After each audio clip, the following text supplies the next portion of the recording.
Le mercure est monté sur les parquets de la NBA avec le coup d'envoi des demi-finales de conférence des playoffs. 8 franchises, 4 à l'ouest et 4 à l'est, bien évidemment, encore en lice pour le titre suprême, s'affrontent depuis dimanche. On fait le point de cette entame marquée par la défaite des Sixers de James Harden. C'est notre rendez-vous playoff NBA et c'est dans le Focus. Regardons. Comme au premier tour, ces demi-finales de conférence se disputent encore au best of 7, au meilleur des 7 matchs. En d'autres termes, les premières équipes à en remporter 4 fileront au tour suivant, les finales de conférence.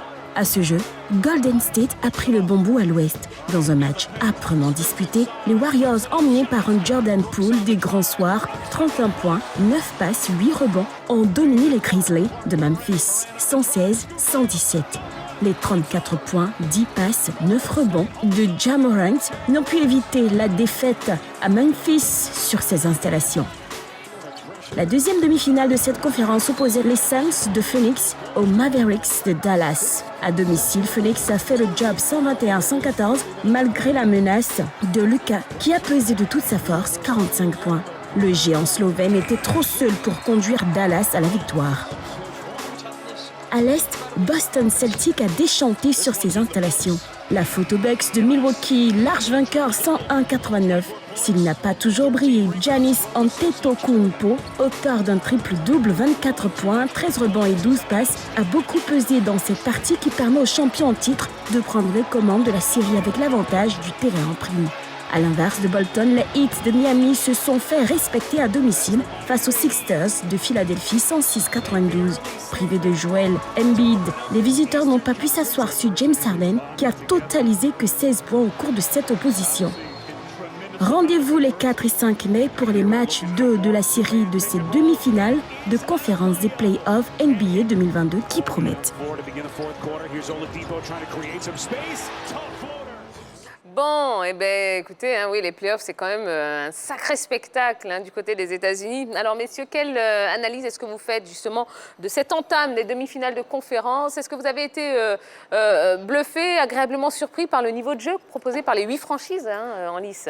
Alors, moi, sur l'ensemble des demi-finales, j'ai constaté que la logique a été respectée dans un premier temps. Voilà, il faut savoir que les favoris se sont imposés sur ces premiers matchs. D'ailleurs, la meilleure équipe en saison régulière, les Suns de Phoenix ont pu s'imposer face à Dallas, malgré un très bon Luka Doncic. Ensuite, Milwaukee, qui est champion en titre, a dominé les Celtics de Boston, qui quand même ont un très bon effectif avec de jeunes joueurs, mais surtout un effectif qui joue ensemble depuis longtemps. Ensuite, il y a eu Miami face à Philadelphie. Philadelphie, on le rappelle, qui a perdu pour ces 2 matchs à venir son meilleur joueur, qui est Joel Embiid.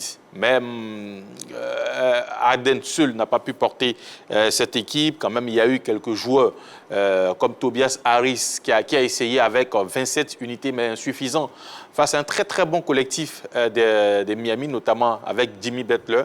Mais on n'oublie pas aussi le jeune Tyler Hero, qui a été auteur de 25 points, et Bam Adebayo qui a planté 24 points. Donc quand on regarde un peu cet effectif-là, face à Philadelphie qui était un peu au filin de Embiid, on se dit que forcément l'avantage était pour cette équipe de Miami. D'ailleurs, elle a fini leader de la conférence Est. Et puis le match, parce que vous avez parlé de bluffer, le match qui m'a bluffé, c'est ce match entre Golden State et l'équipe de Memphis. En face, vous avez une équipe d'expérimentés, Golden State. Plus vous avez Draymond Green qui, même s'il a pris une technique, est sorti du match.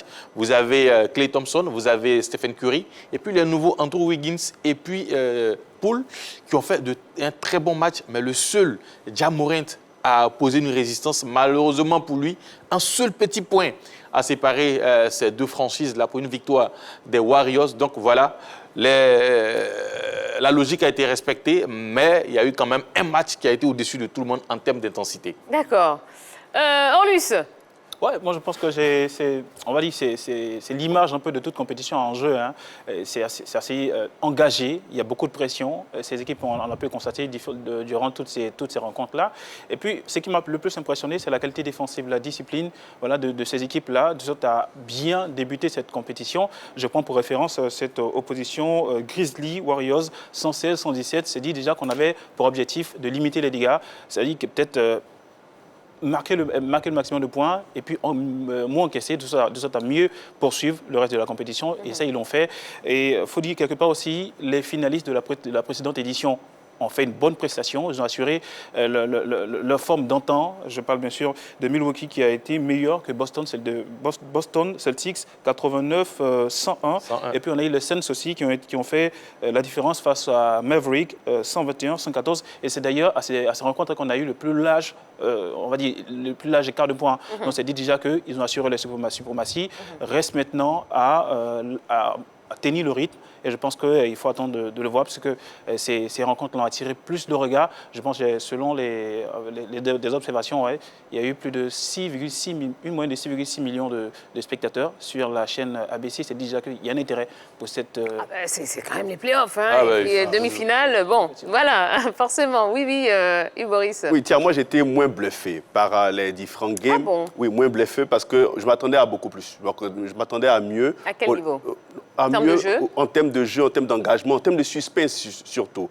Parce qu'il n'y a qu'un seul match qui nous a tenu en haleine, c'est le match entre Golden State et puis la formation de Grizzly. Hormis ça, au troisième quart-temps, la plupart des équipes qui se sont imposées avaient déjà plus ou moins creusé l'écart. Donc on sentait qu'au quatrième quart-temps, ces équipes-là, forcément, allaient s'imposer. Et moi, c'est à ce niveau-là que je n'ai pas été satisfait parce que je me disais non, plus de suspense, plus d'engagement, plus d'envie allait encore apporter, j'ai envie de dire, un peu plus de saveur sur combien de games. On n'a qu'un seul game qui a retenu plus ou moins l'attention et moi, ça m'a un peu laissé sur ma faim.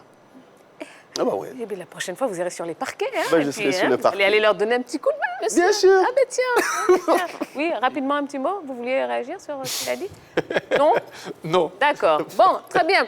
On va marquer une toute petite pause et on va se retrouver dans quelques secondes. On n'a pas fini, non. On parle toujours de basket, de NBA, des playoffs et des demi-finales de conférence. Ne bougez pas, à tout de suite.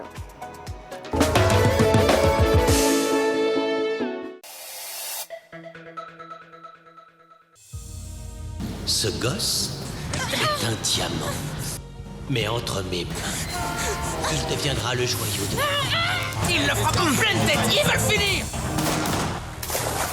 Je ne t'ai pas élevé pour que tu sois grossier. L'honneur. Voilà. Ne tourne pas à la mine. J'ai entendu dire que tu as beaucoup de talent.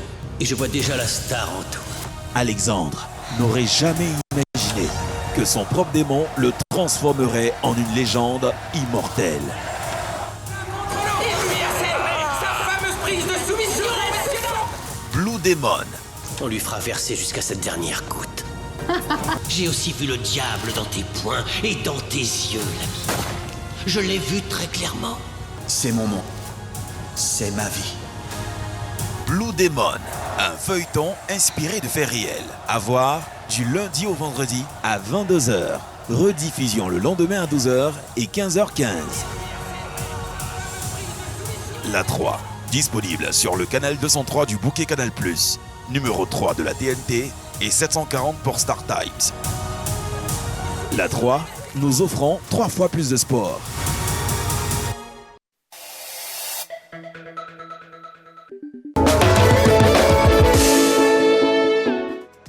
Allez, on est de retour sur le plateau de la Grande Team et on est en plein débrief, oui, de ces demi-finales de conférence. On parle évidemment de NBA et des playoffs qui battent leur plein actuellement. Et bien, on vous fait un petit peu le point de tout ce qui s'est passé la nuit dernière. Alors, revenons à Joel Embiid. On le disait tout à l'heure, Joel Embiid qui est blessé, voilà, et qui a dû donc sortir de l'effectif de Philadelphie. James Harden a été peu en vue dans cette rencontre face à Miami, livrant une carte de 16 points sur l'ensemble du match. Bon, est-ce qu'on peut dire qu'il y a une Embiid dependence, puisqu'on est aux States right now? Est-ce qu'il y a une dépendance à Joel Embiid? Merci, Alors, pour que vous compreniez bien. Ok, j'ai compris, surtout la deuxième version. Alors, Joel Embiid, il faut rappeler qu'il a été drafté par les Sixers et il n'a connu que cette franchise. Depuis quelques saisons, c'est lui qui est le patron au sein de cette franchise. Sincèrement, en NBA, c'est vrai, vous pouvez avoir un très bon collectif, mais vous avez un patron. Vous allez aller dans chaque équipe, vous allez avoir un patron qui est au-dessus de tout le monde et surtout qui essaie de tirer les autres vers le haut. Et du côté de Philly, c'est Joel Embiid qui joue ce rôle-là. On rappelle aussi que cette saison, il est en lice pour le titre de MVP. D'ailleurs, son concurrent, c'est Jokic, qui a été éliminé par Golden State. Mais ça n'empêche qu'aujourd'hui, ce sont ces deux-là, ces deux que nous voyons en ce qui concerne le titre de MVP de la saison régulière. Donc, un joueur, et surtout qui tourne en moyenne à 30 points par match, l'absence d'un tel joueur, forcément, va se faire ressentir dans le jeu de son équipe. Donc, on l'a senti. Comme je le disais, en face, il y avait Tobias Harris qui a essayé 27 unités. Oui. Mais ça n'a pas fonctionné, puisque de l'autre côté, vous avez quand même un très, très bon collectif. Et surtout, Miami a le meilleur 6, c'est-à-dire le meilleur joueur qui sort des bancs. Depuis près de 2 ans, il s'agit du jeune Tyler Hero, qui a planté 24 points. Plus 25 points plutôt, plus 24 points de Bam Adebayo. Ça montre qu'il y a une solidité dans l'effectif de Miami, qui d'ailleurs était favorite, et surtout sur ce match, qui a profité de cette supériorité en l'absence aussi de Joel Embiid. Donc voilà, il y a une sorte de dépendance de Joel Embiid. Mais il va falloir, surtout sur les 2 matchs à venir, il va falloir pour cette franchise essayer de colmater quelques brèches pour ne pas voir cette équipe de Miami prendre déjà le large. D'accord. Alors je voudrais qu'on parle maintenant de cette franchise de Boston. Boston qui a complètement expédié le premier tour des playoffs, mais qui a chuté face à Milwaukee cette nuit. La 3e défaite d'affilée face au même adversaire. Est-ce qu'on peut dire que les Bucks sont devenus finalement la bête noire des Celtics de Boston ? J'ai envie de dire qu'ils ont du mal à trouver un peu l'équation face à cette formation.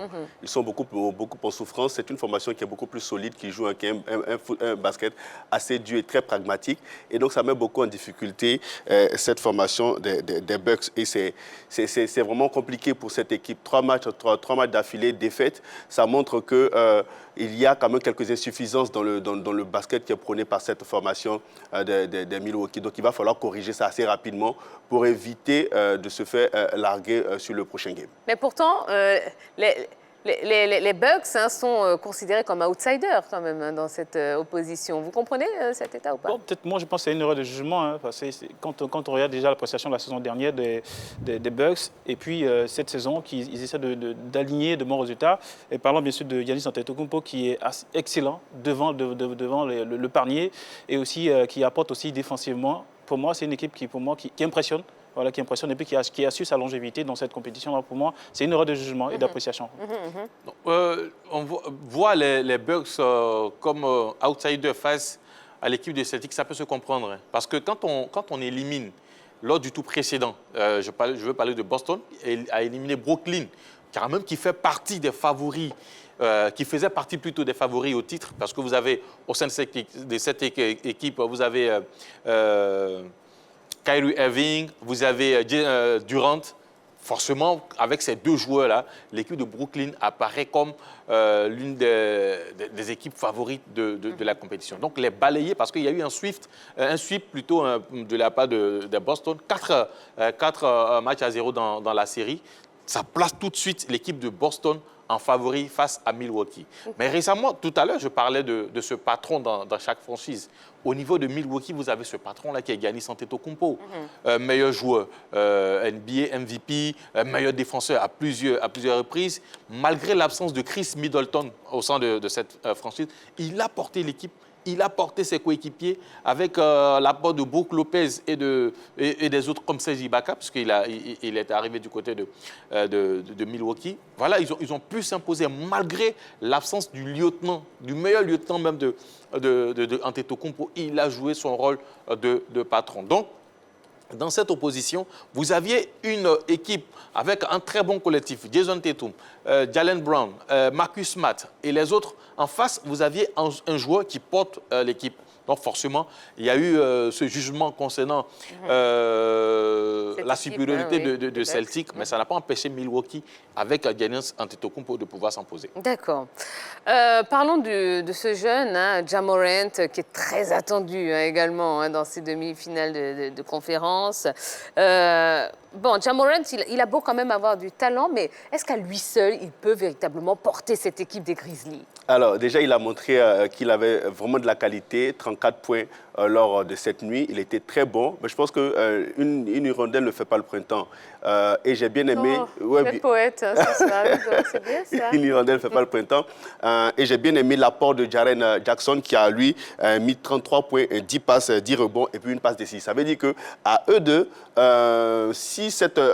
j'ai envie de dire, ce duo-là fonctionne à merveille. Ça peut porter quelque chose dans cette formation. Parce qu'on a senti quand même quelques complémentarités lors de cette nuit, sur cette rencontre. Et je crois que s'ils continuent de travailler et les automatismes et la complémentarité, oui, ça peut porter quelque chose. Ça peut permettre à cette équipe, pourquoi pas, de passer le cap.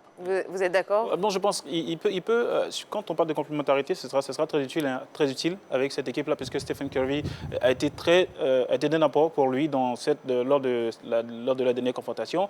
Stephen Curry a fait office de défenseur, lui donnant la latitude de mieux s'exprimer. Et c'est ce qui lui a permis d'effectuer 9 rebonds et offrir 2 passes décisives.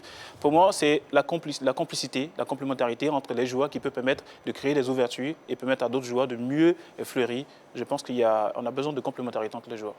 Hirondelle, fleurir, ben dis donc, qu'est-ce qui vous arrive tous les deux? Vous êtes amoureux là, hein? Qu'est-ce qui se passe? On parle basket, j'entends des hirondelles, j'entends fleurir. Bon, c'est bien, allons-y. Alors, sur cette rencontre face à Golden State, c'est sur un détail, hein, puisque d'abord, la dernière possession était pour l'équipe de Memphis avec Ja Morant qui malheureusement a manqué le dernier panier, parce que s'il inscrivait ce panier, l'équipe de Memphis s'imposait face à Golden State. Mais en face, c'est vrai, Ja Morant fait une très très bonne saison, je dirais même peut-être la meilleure depuis son draft. Mais en face, vous avez une équipe expérimentée qui est Golden State. Vous avez Draymond Green, qui est All-Star. Vous avez Klay Thompson, qui est All-Star. Stephen Curry, qui est All-Star. Andrew Wiggins, cette saison, qui a été All-Star. Donc, du coup, vous avez 4 joueurs All-Star au sein de la même équipe. En face, vous avez un seul joueur qui est All-Star, qui est Ja Morant. Donc, forcément, la différence s'est faite à ce niveau. Mais ils n'ont pas été ridicules dans le jeu. Cette équipe, il a parlé de Jaren Jackson, qui a épaulé Ja Morant. Et sur cette rencontre, ils ont perdu sur les détails, comme je le disais. Donc, on va voir au niveau du Game 2 pour voir comment ça va se passer, comment ils vont réagir, puisqu'ils ont toujours l'avantage du terrain. Ils vont garder la main avant que Golden State ne reçoive. Donc, on va mieux juger, surtout au deuxième match. Si Golden State arrive à toujours s'imposer, on dira que peut-être là, ils sont en train de faire la différence. Mais sur ce premier match-là, avec l'écart d'un seul petit point, on ne peut pas réellement dire qu'il n'a pas pu porter l'équipe des Grizzlies. D'accord. À l'Ouest, Golden State a bien lancé sa série grâce à un Jordan Poole des grands soirs, hein, disons-le. Si je reprends mes notes, c'est 31 points, 9 passes, 8 rebonds. Est-ce qu'il peut être considéré comme le facteur X, justement, de cette équipe des Warriors? Facteur X, peut-être. Mais on attendra le deuxième game et le troisième pour mieux juger. Parce que dans cette équipe, il y a quand même de très grands basketteurs. Stephen Curry, Klay Thompson, Draymond Green. Oui, je pense que c'est des basketteurs qui vont monter sûrement en puissance. Parce que je les ai trouvés moyens. Sûrement qu'ils ont été... je les ai trouvés moyens, plus observateurs. Et ils ont plutôt mis un Poole en évidence. Mais sur le deuxième game et le troisième, en fonction de l'intensité de l'équipe adverse, oui, je crois qu'ils vont élever leur niveau de basket et ils vont nous démontrer toute la panoplie de leurs talents qu'ils ont pu nous faire voir pendant la saison régulière. Parce qu'ils ont été très bons, très constants, avec des paniers à 3 points de la part de Stephen Curry exceptionnels. Alors, quand on parle de facteur X, hein, j'entends bien, vous savez, ce joueur qu'on n'attend pas forcément, mais qui est capable de faire la différence à n'importe quel moment. Exactement. Voilà, on a... Moi, je me dis, c'est sur un game, est-ce qu'il sera capable d'être constant et de le répéter? Moi, c'est là un peu mon inquiétude. Aujourd'hui, Jordan Poole, c'est vrai, il arrive, j'ai cité quand même les All-Stars, il n'en fait pas partie, mais sur le long de la saison, il a été exceptionnel. Quand ça ne va pas bien au niveau des autres, c'est lui qui sort et surtout qui permet à son équipe de pouvoir s'imposer. Aujourd'hui, il a pris ses marques dans cette équipe de Golden State. Et puis, sincèrement, il faut saluer le travail de Steve Kerr qui a vu, parce qu'à un moment, cette équipe de Golden State était très en forme, notamment avec Durant et les autres. Après le départ de Durant, il y a eu quand même ce petit flottement, et aussi dû à la blessure de Klay Thompson. Mais l'entraîneur a su faire venir certains joueurs, notamment Andrew Wiggins et Jordan Poole, pour essayer de créer quelque chose d'intéressant avec cette équipe. Et aujourd'hui, on le constate avec les difficultés qu'ont rencontrées certains grands joueurs dans ce match. Jordan Poole est sorti et a fait le jeu. C'est ce que je lui dis. En ce qui concerne ces genres de situations, il faut toujours avoir un joueur en sortie de banc capable de devoir tenir la dragée haute, surtout quand le match est coincé. Et là, il a très, très bien fait. Et ça montre qu'au niveau de Golden State, aujourd'hui, nous n'avons pas que ces 4 joueurs que j'ai cités, notamment les All-Stars. Vous avez aussi des joueurs comme Jordan Poole qui peuvent faire la différence quand le moment se fait sentir. D'accord. Allez, dernière question, hein, messieurs. Laquelle de ces 4 demi-finales vous semble la plus indécise? Je vous rappelle les différentes, les 4 affiches. Golden State, Memphis, Sixers, Miami, Boston, Celtics face à Milwaukee ou enfin Phoenix face à Dallas. Allez, on fait un petit tour de table. Oui, bon, rapidement. je pense que c'est plus l'opposition Memphis et Warriors. Voilà, au regard des résultats qu'on a eus, c'est un peu, pour moi, c'est un peu étriqué. Ce sera un peu difficile de sortir la tête de l'eau, puisqu'ils ont eu le temps de souffler, ils ont eu le temps de se mesurer. Donc, je pense que c'est la suite qui va déterminer. D'accord. Et Boris? Moi, je vais me pencher plutôt sur Phoenix Suns face à Dallas. Oui. Je pense que ce n'est pas encore fini. Ça va se jouer jusqu'au bout, parce que lors j'ai envie de dire des quarts, on n'a pas eu de match 7. J'espère que pour cette demi-finale, lui, on ira jusqu'au bout avec des matchs 7 pour apporter plus de suspense et de saveur au basketball. Je suis pas sûr que les joueurs aient envie d'aller jusqu'au mais game ils n'ont 7, pas le choix. Emballer, c'est peser. Hein, oui, si. Donc voilà, moi, je miserais plus sur Phoenix Suns face à Dallas. D'accord. Non, moi, j'ai 2 rencontres. Je pense que l'équipe de Memphis va réagir. D'ailleurs dans la nuit d'aujourd'hui à demain, ils vont réagir face à cette équipe de Golden State. Et puis l'autre équipe que je vois réagir aussi, ce sont les Celtics de Boston. Ils ont fait quand même un deuxième tour très intéressant, notamment face à Brooklyn. Et je ne pense pas qu'ils veuillent s'arrêter à ce niveau de la compétition. D'ailleurs, ils ont toujours été annoncés comme les favoris au niveau de la conférence Est. Peut-être c'est l'occasion pour eux de pouvoir aller jusqu'au bout de cette compétition. Donc, Boston, Milwaukee, ça va être serré. Et surtout, Golden State, Memphis, ça va être aussi serré. Par contre, l'équipe de Miami, pour moi, va s'imposer face aux Sixers. Et puis, Phoenix, c'est la meilleure équipe de la saison régulière. C'est une équipe très équilibrée qui, pour moi, va battre Dallas Mavericks. Eh bien, on verra ça très prochainement. Voilà. On vous fera un point dans les prochaines éditions. Ne vous inquiétez pas. On sait qu'il y a énormément de fans de basketball. Et la Grande Team, c'est une émission de sport. Ce n'est pas que du football. Non, on parle de toutes les disciplines. Donc, on vous donnera les informations de ces playoffs NBA. Voilà. Allez, on va poursuivre avec la suite, messieurs. On va revenir au football, si vous le voulez bien, avec l'UEFA Champions League, Real City. Un duel des titans à Bernabéu. C'est l'actu de ce soir.